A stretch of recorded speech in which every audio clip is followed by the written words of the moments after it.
What's up, everybody? I'm Abe. This is EVE Online, and we are hastily going through these exploration, I don't know, exploration things, missions. There we go.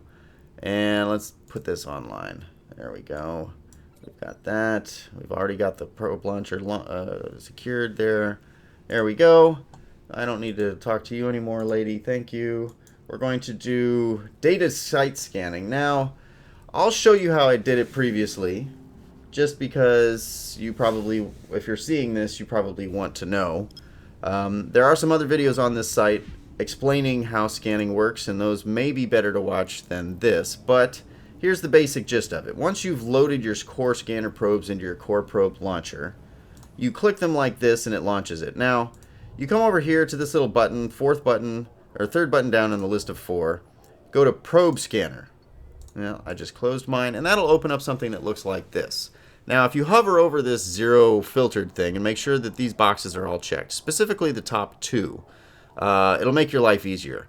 And then you'll see things that you haven't scanned down, like this cosmic signature. So, this little ball, and you can zoom in and out here on this map. Right click, pans around, left click, does sort of orientation. So try to get yourself looking straight down on your ball of probes, and that's the area that your scan probes are detecting things in. So let me move this yeah, that's fine. So if I double click on the background, it flips it so that I can see it from the side, and then if I double click again, it'll flip it so I'm looking back at it from the top, and you can move it around easily within those constraints. So if this is the cosmic signature I want to scan down, I hover over it like this, and you can see it shows up and shows me kind of where it's at. So let me just move this right on top of the dot.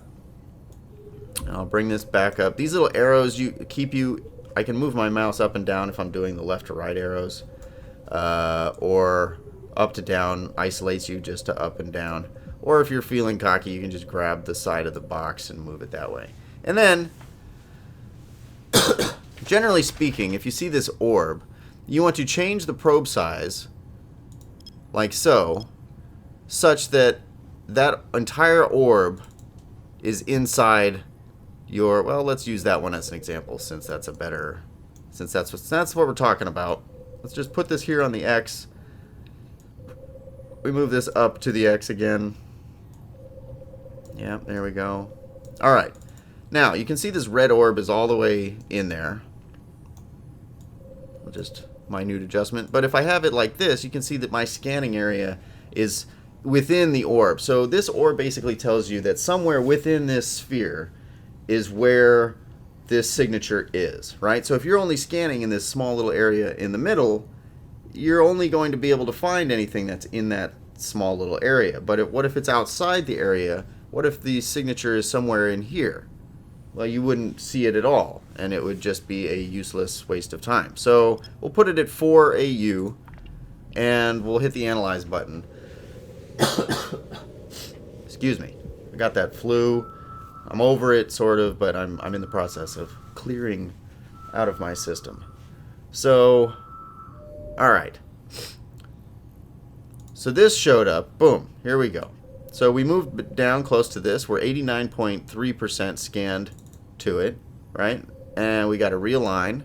And then we can shrink the size of our little scan area. And we could probably shrink it down to 1 AU because we've scanned so closely, right? So now we just have a point to bounce around between.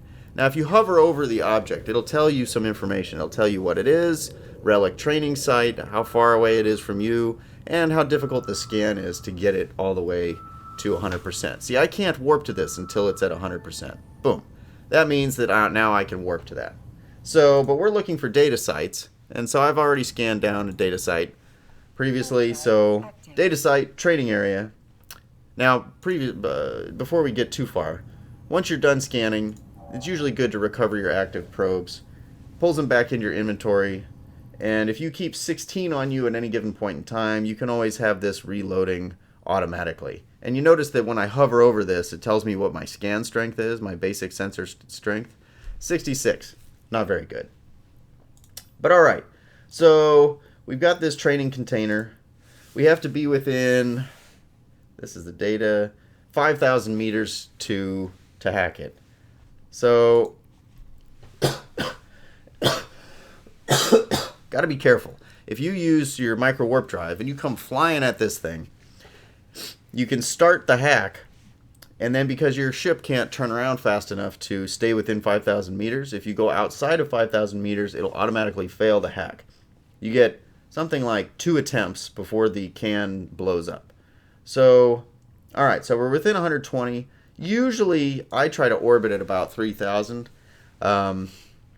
If you end up using a cloak to do this as safely as possible, say in more dangerous areas of space, the cloak will get dropped if you're within 2,500 meters of something. So if you orbit these cans at 3,000 while you're hacking them, if somebody shows up, you can automatically cloak and then fly off without, you know, being in too much danger. So anyway, but stay within 5,000. And you have to target it first. So we're targeting this training container. And then you just activate your civilian data analyzer. Now, you want auto repeat set to off so you don't just use up your capacitor needlessly. But alright, so this is what happens. We're into hacking now. And this is what hacking looks like. This is also what archaeology looks like, so don't be yeah. So each of these nodes is someplace that I can click. This is where you're starting, so this is where you're at right now, this little orange circle. And then as I click, it'll have a number in it, 4. And that tells me that 4 nodes from here, 1, 2, 3, 4, is something of interest. It could be this, 1, 2, 3, 4, 1, 2, 3, 4, or 4. It could be, so these 4 right now are going to hold something. It could be the data cache that we're looking for, right? Or, let's see. Yeah, no, that's it. So, we'll go here. This is 3, 2. Alright, so this is what's known as a firewall. You can see down in the right corner, it's a defense subsystem. To move through that, I need to, this is my virus coherence. It's how much damage you can take. It's like your health. And this is your virus strength. This is how much damage I do to them. So the little star is health. The little Wi-Fi icon is damage. So I'm going to take 10 damage each time I click on this. And I will need to do 20 damage in order to clear it. So if I click on it once, its health goes down by 10. Mine goes down by 10. Click on it again, its health goes down by 10. But because that killed it, I didn't take 10 more damage. So that said 1. And then we click here, and this is what we're looking for. Okay, so it too will do damage to you and needs to be cleared. So I'll just click on it a second time, and then you loot it like any other container. You just open it up. You got to get within 2,500 meters to do that, which is part of the dangerous time if you're in a place where you need to be cloaked. But then we can loot this little proof of discovery data, and we'll warp back here, and we're done. So that's it for the data site scanning. It's scanning is one step. Once you find things, then you got to go into this mini game, and a lot of times there'll be like 5 or 6 different of these little cans that you need to hack at any given site. Sometimes there's fewer, sometimes there's like 2 or 3, but usually sites will have 5 or 6, and some of them will have more loot in them than others, and it's advantageous to bring a cargo scanner so that you can see which ones are worth hacking first. But it's good common practice to clear all of the cans in a site, even if they only have like carbon in them. Blow them up if you don't want to go through the hacking practice, so that the entire site despawns and another one will respawn. So it's good practices for your own sake and for fellow exploration folks, or explorers as they're called. Alright, so that's it. Thanks for watching.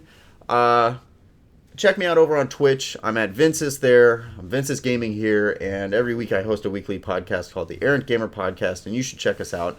We're coming back in the new year. We've done, I think, like 42 episodes or something last year. We took a couple weeks off over the break, and we're coming back on Monday or Tuesday of this coming week, which, if you're watching this, was last week. So anyway, thanks for watching, and I'll catch you in the next video.